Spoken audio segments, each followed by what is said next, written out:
ಪಾಕಿಸ್ತಾನ ತೊರೆದ ಪಾಕ್ ಸೇನಾ ಮುಖ್ಯಸ್ಥ ಅಂತ ಗೊತ್ತಾಗ್ತಾ ಇದೆ. ಬ್ರಿಟನ್ಗೆ ಜನರಲ್ ಅಸಿಮ್ ಮುನೀರ್ ಈತನ ಕುಟುಂಬ ಹೋಗಿ ನೆಲೆಸಿದೆ. ಬ್ರಿಟನ್ನ ನ್ಯೂಜೆರ್ಸಿಗೆ ಅಸಿಮ್ ಫ್ಯಾಮಿಲಿ ಶಿಫ್ಟ್ ಆಗಿದೆ. ಖಾಸಗಿ ಏರ್ಕ್ರಾಫ್ಟ್ಗಳಲ್ಲಿ ಬ್ರಿಟನ್ಗೆ ದೌಡಾಯಿಸಲಾಗಿದೆ. ಭಾರತ ಪಾಕ್ ನಡುವಿನ ಉದ್ವಿಗ್ನ ಪರಿಸ್ಥಿತಿ ಹಿನ್ನೆಲೆ ಶಿಫ್ಟ್ ಮಾಡಲಾಗಿದೆ.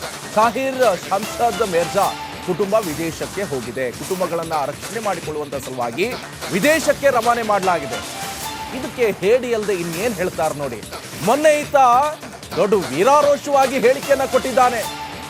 ಅಯ್ಯೋ, ಈ ಕಾಶ್ಮೀರದ ಮೇಲೆ ಯುದ್ಧ ಆದ್ರೆ ಅಥವಾ ಭಾರತದ ಮೇಲೆ ಯುದ್ಧ ಆದಂತ ಸಂದರ್ಭದಲ್ಲಿ ಅದು ಕೂಡ ಕಾಶ್ಮೀರಕ್ಕೋಸ್ಕರ ಹೋರಾಡ್ತಾ ಇರುವಂತ ಭಯೋತ್ಪಾದಕರು, ಅವ್ರಿಗೆ ನಾವು ಸಪೋರ್ಟ್ ಮಾಡ್ತೀವಿ, ಅವರೊಂಥರ ಈ ಸ್ವಾತಂತ್ರ್ಯ ಹೋರಾಟಗಾರರಂತೆ ಇದೆ ತಲೆ ಕೆಟ್ಟಂತ ಮುನೀರ್. ಈತ ಕುಟುಂಬ ಈಗ ಬ್ರಿಟನ್ಗೆ ಹೋಯ್ತು. ಮೊನ್ನೆ ಹತ್ಯೆ ಮಾಡಿದ್ರಲ್ಲ ಅವ್ರ ಕುಟುಂಬ ಎಲ್ಲ ಏನು, ಆ 3 ವರ್ಷದ ಮಕ್ಕಳಿರ್ಬೋದು ಅಥವಾ ಈ ಹೆಂಡತಿ ಎದುರುಗಡೆನೆ ಗಂಡನನ್ನ ಶೂಟೌಟ್ ಮಾಡಿದ್ರಲ್ಲ, ನಿನ್ನ ಕುಟುಂಬ ಮಾತ್ರ ಸೇಫ್ ಆಗಿರಬೇಕು. ಎಂತ ಲಜ್ಜೆಗೆಟ್ಟಂತಹ ನಾಯಕರು ಪಾಕಿಸ್ತಾನದಲ್ಲಿದ್ದಾರೆ ನೋಡಿ. ಈತ ಪಾಕ್ ಸೇನಾ ಮುಖ್ಯಸ್ಥ ಬೇರೆ, ನಾಚಿಕೆ ಆಗಬೇಕು, ಮಾನ ಮರ್ಯಾದೆ ಇರಬೇಕು. ಈತ ಅಷ್ಟೊಂದು ಇರಬೇಕಾದ್ರೆ ಈತ ಭಾರತ ಯುದ್ಧ ಮಾಡ್ತಾ ಇರುವಂತ ಸಂದರ್ಭದಲ್ಲಿ ತನ್ನ ಕುಟುಂಬದ ಜೊತೆ ಪಾಕಿಸ್ತಾನಗಳಲ್ಲಿ ಇರಬೇಕಾಗಿತ್ತು. ಅಷ್ಟು ಧೈರ್ಯ ಇರಬೇಕಿದ್ರೆ. ಬಗ್ಗೆ ಮಾಹಿತಿ ಕೊಡ್ತಾರೆ ನನ್ನ ಕಲೀಗ್ ನಟೇಶ್, ನೇರ ಸಂಪರ್ಕದಲ್ಲಿ ಜಾಯ್ನ್ ಆಗಿದ್ದಾರೆ. ನಟೇಶ್, ಇಂಥ ಹೇಳಿ ಈತ ಹೇಗೆ ಪಾಕಿಸ್ತಾನದ ಸೇನಾ ಮುಖ್ಯಸ್ಥ ಆದ ಅಂತ, ಈತ ಈಗ ಬ್ರಿಟನ್ನಿಗೆ ಹೋಗ್ತಾ ಅಂತ ಗೊತ್ತಾಗ್ತಾ ಇರುವಂತದ್ದು, ಆತನ ಕುಟುಂಬ ಕೂಡ ಶಿಫ್ಟ್ ಆಗಿದೆ ಅಂತ ಗೊತ್ತಾಗ್ತಾ ಇದೆ. ಏನ್ ಡೀಟೇಲ್ಸ್ ಸಿಗ್ತಾ ಇದೆ? ನಿಕೇಶ್, ಬಹಳ ಪ್ರಮುಖವಾಗಿ ಭಾರತದಲ್ಲಿ ಯುದ್ಧದ ಕಾರ್ಮೋಡ ಏನು ಆವರಿಸಿದ ಬೆನ್ನಲ್ಲೇ ಪಾಕಿಸ್ತಾನದಲ್ಲೂ ಕೂಡ ಯುದ್ಧದ ಕಾರ್ಮೋಡ ಆವರಿಸಿದೆ ಎನ್ನುವಂಥದ್ದು. ಏಕಾಏಕಿ ಏನು ಪಲಗ್ಗಾಮ್ ಮೇಲೆ ದಾಳಿ ಮಾಡಿದಂತಹ ಸಂದರ್ಭದಲ್ಲಿ ಹಲವರ ಪ್ರಾಣ ಪಕ್ಷಿ ಹರಿಹೋಯಿತು. ಇದರ ನಂತರದಲ್ಲಿ ಭಾರತ ಹಲವು ರೀತಿಯಲ್ಲಿ ಏನು ದಾಳಿಯನ್ನ ಮಾಡ್ಲಿಕ್ಕೆ ಸಜ್ಜಾಗಿರ್ತಕ್ಕಂಥದ್ದು, ಈಗಾಗಲೇ ಹೈ ಅಲರ್ಟ್ ಅನ್ನ ಕೂಡ ಮಾಡಿರ್ತಕ್ಕಂಥದ್ದು. ಇದರ ಬೆನ್ನಲ್ಲೇ ಪಾಕಿಸ್ತಾನಕ್ಕೆ ನಡುಕ ಹುಟ್ಟಿಸಿಕೊಂಡಿದೆ ಎನ್ನುವಂಥದ್ದು. ಪ್ರಮುಖವಾಗಿ ಸೇನಾ ಮುಖ್ಯಸ್ಥರೇ ಅಂದ್ರೆ ಮುನೀರ್ ಕಳೆದ 2 ದಿನಗಳ ಹಿಂದೆಯಷ್ಟೇ ಸಾಕಷ್ಟು ದೊಡ್ಡ ಮಟ್ಟದ ಹೇಳಿಕೆಯನ್ನ ಕೊಟ್ಟು ಸಾಕಷ್ಟು ಚರ್ಚೆ ಆಗಿದ್ದಂತಹ ಸೇನಾ ಮುಖ್ಯಸ್ಥ ಮುನೀರ್ ತನ್ನ ಕುಟುಂಬವನ್ನ ಏನು ಬೇರೆ ದೇಶಗಳಿಗೆ ಕಳುಹಿಸುವಂತಹ ಕೆಲಸವನ್ನ ಮಾಡಲಾಗ್ತಾ ಇದೆ. ಪ್ರಮುಖವಾಗಿ ಇದನ್ನ ಪ್ರಯಾಣ ಅಂತ ಹೇಳಲಿಕ್ಕೆ ಆಗೋದಿಲ್ಲ, ಪರ್ಟಿಕ್ಯುಲರ್ ಆಗಿ ದೇಶ ಬಿಟ್ಟು ಓಡಿ ಹೋಗ್ತಾ ಇದ್ದಾರೆ ಅಂತ ಹೇಳ್ಬಹುದು. ಯಾಕಂದ್ರೆ ಪ್ರಮುಖವಾಗಿ ಭಾರತವನ್ನ ಎದುರಿಸುವಂತಹ ಶಕ್ತಿ ತಮ್ಮಲ್ಲಿ ಇಲ್ಲ ಅಂತ ಗೊತ್ತಾಗಿದೆ ಎನ್ನುವಂತಹ ಇಲ್ಲಿ ವಿಚಾರ ತಿಳಿದು ಬರ್ತಾ ಇರ್ತಕ್ಕಂಥದ್ದು. ಯಾಕಂದ್ರೆ ಬಹಳ ಪ್ರಮುಖವಾಗಿ ಪಾಕಿಸ್ತಾನದ ವಿರುದ್ಧ ಈಗಾಗಲೇ ಏನು ಯುದ್ಧ ಘೋಷಣೆಯನ್ನ ಮಾಡುವಂತಹ ಸಂದರ್ಭ ಭಾರತಕ್ಕೆ ಎದುರಾಗಿದೆ. ಇಂದು ಅಥವಾ ನಾಳೆಯ ಒಳಗಡೆ, ಯಾಕಂದ್ರೆ ನಿನ್ನೆ ಸೇನಾ ಮುಖ್ಯಸ್ಥರು ಪರಿಶೀಲನೆಯನ್ನ ಮಾಡುವಂತಹ ಸಂದರ್ಭದಲ್ಲಿ ಹಲವು ಸೂಚನೆಗಳನ್ನ ಕೂಡ ಕೊಟ್ಟಿರ್ತಕ್ಕಂಥದ್ದು. ಭಾರತದ ಹಲವು ಬೆಳವಣಿಗೆಗಳನ್ನ ನೋಡಿದ್ರೆ ಅಂದ್ರೆ ಎರಡು ಅಥವಾ 1 ದಿನದ ಒಳಗೆ ಏನು ಭಾರತದಿಂದ ಮಿಸೈಲ್ ಹಾರುವಂತಹ ಸಾಧ್ಯತೆಗಳು ಕೂಡ ದಟ್ಟವಾಗಿದೆ. ಇದರ ಬೆನ್ನಲ್ಲೇ ಅವರಿಗೂ ಕೂಡ ಪಾಕಿಸ್ತಾನಕ್ಕೂ ಕೂಡ ಇಂಟೆಲಿಜೆನ್ಸ್ ಮಾಹಿತಿ ಇರುತ್ತೆ. ಆ ಮಾಹಿತಿಯ ಪ್ರಕಾರ ಅವರು ಕೂಡ ಅಲರ್ಟ್ ಆಗುವಂತಹ ಕೆಲಸವನ್ನ ಮಾಡ್ತಾ ಇದ್ದಾರೆ. ಆದ್ರೆ ಇದೊಂದು ಪುಕ್ಕಲಗೇಡಿತನ ಅಂತ ಹೇಳಲಾಗ್ತಾ ಇದೆ ಪಾಕಿಸ್ತಾನಕ್ಕೆ. ನೇರವಾಗಿ ಏನು ಭಾರತವನ್ನ ಎದುರಿಸಲಾಗದ ಪಾಕಿಸ್ತಾನಿಗಳು ತಮ್ಮಲ್ಲಿರ್ತಕ್ಕಂತಹ ದೇಶದಲ್ಲಿರ್ತಕ್ಕಂತಹ ತಮ್ಮ ಕುಟುಂಬವನ್ನ ಸೇಫ್ ಮಾಡಿಕೊಳ್ಳಲಾಗದಂತಹ ಪರಿಸ್ಥಿತಿ ಪಾಕಿಸ್ತಾನಕ್ಕೆ ಈಗ ಎದುರಾಗಿದೆ.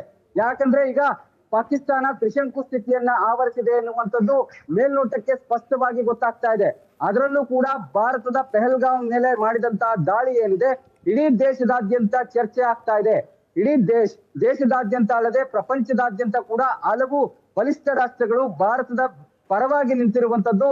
ಅಂದ್ರೆ ಪಾಕಿಸ್ತಾನದ ಈ ಏನು ಅಟ್ಯಾಕ್ ಏನಿದೆ ಇದರ ವಿರುದ್ಧ ಇದರ ಖಂಡನೆಯನ್ನ ಗಟ್ಟಿಮುಟ್ಟಾಗಿ ಹೇಳಿರ್ತಕ್ಕಂಥದ್ದು. ಬಹಳ ಪ್ರಮುಖವಾಗಿ ವಿದೇಶಗಳಲ್ಲೂ ಕೂಡ ಇದು ಬಹಳಷ್ಟು ಚರ್ಚೆ ಆಗ್ತಾ ಇರೋದ್ರಿಂದ ಸ್ವಿಟ್ಜರ್ಲ್ಯಾಂಡ್ ಹಾಗೂ ಬ್ರಿಟನ್ಗೆ ತನ್ನ ಕುಟುಂಬವನ್ನ ಕಳಿಸುವಂತ ಕೆಲಸವನ್ನ ಮಾಡಿದ್ದಾರೆ. ನಾಟ್ ಓನ್ಲಿ ಏನೋ ಜನರಲ್ ಇರ್ಬೋದು, ಜೊತೆಗೆ ಉಳಿದ ಕಮಾಂಡೋಗಳಿರ್ಬೋದು ಅಥವಾ ಏನು ಸೇನೆಯ ಮುಖ್ಯ ಅಧಿಕಾರಿಗಳಿರ್ಬೋದು, ಎಲ್ಲರೂ ಕೂಡ ತಮ್ಮ ಕುಟುಂಬವನ್ನ ಸೇಫ್ ಮಾಡಿಕೊಳ್ಳುವ ವಿಚಾರದಲ್ಲಿ ಏನು ದೇಶ ಬಿಟ್ಟು ಬೇರೆ ದೇಶಕ್ಕೆ ಓಡಿ ಹೋಗುವಂತ ಕೆಲಸವನ್ನ ಕೂಡ ಮಾಡ್ತಾ ಇರ್ತಕ್ಕಂಥದ್ದು.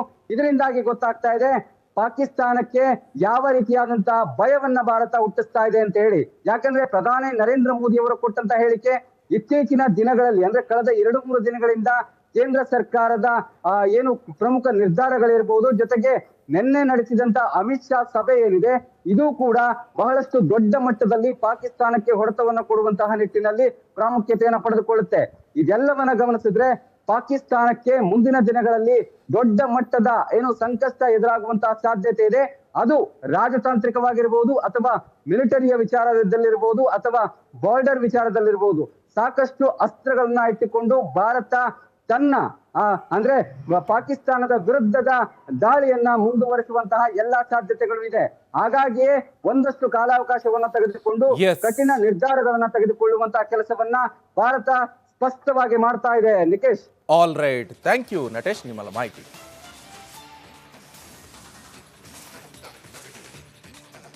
ಪಾಕಿಸ್ತಾನ ತೊರೆದ ಪಾಕ್ ಸೇನಾ ಮುಖ್ಯಸ್ಥ ಅಂತ ಗೊತ್ತಾಗ್ತಾ ಇದೆ. ಬ್ರಿಟನ್ಗೆ ಜನರಲ್ ಅಸಿಮ್ ಮುನೀರ್, ಈತನ ಕುಟುಂಬ ಹೋಗಿ ನೆಲೆಸಿದೆ. ಬ್ರಿಟನ್ನ ನ್ಯೂಜೆರ್ಸಿಗೆ ಅಸಿಮ್ ಫ್ಯಾಮಿಲಿ ಶಿಫ್ಟ್ ಆಗಿದೆ.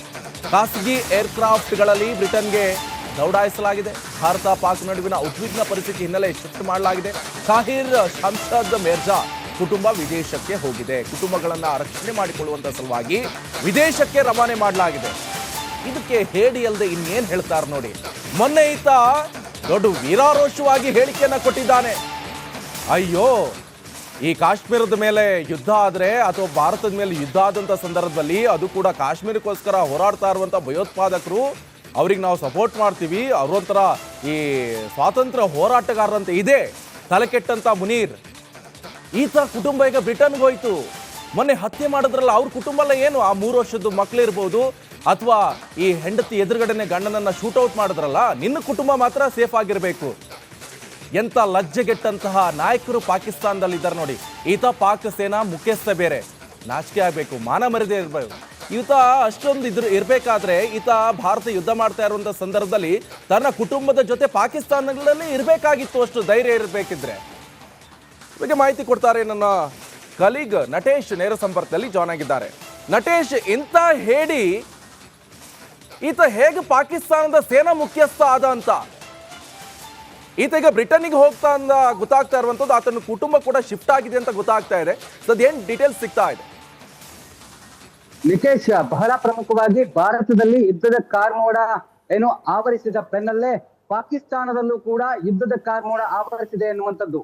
ಏಕಾಏಕಿ ಪಲಗ್ಗಾಮ್ ಮೇಲೆ ದಾಳಿ ಮಾಡಿದಂತಹ ಸಂದರ್ಭದಲ್ಲಿ ಹಲವರ ಪ್ರಾಣ ಪಕ್ಷಿ ಹರಿಹೋಯಿತು. ಇದರ ನಂತರದಲ್ಲಿ ಭಾರತ ಹಲವು ರೀತಿಯಲ್ಲಿ ದಾಳಿಯನ್ನ ಮಾಡ್ಲಿಕ್ಕೆ ಸಜ್ಜಾಗಿರ್ತಕ್ಕಂಥದ್ದು, ಈಗಾಗಲೇ ಹೈ ಅಲರ್ಟ್ ಅನ್ನ ಕೂಡ ಮಾಡಿರ್ತಕ್ಕಂಥದ್ದು.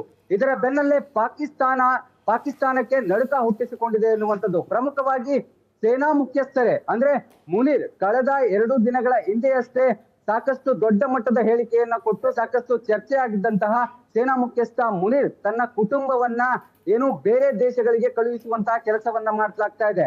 ಪ್ರಮುಖವಾಗಿ ಇದನ್ನ ಪ್ರಯಾಣ ಅಂತ ಹೇಳಲಿಕ್ಕೆ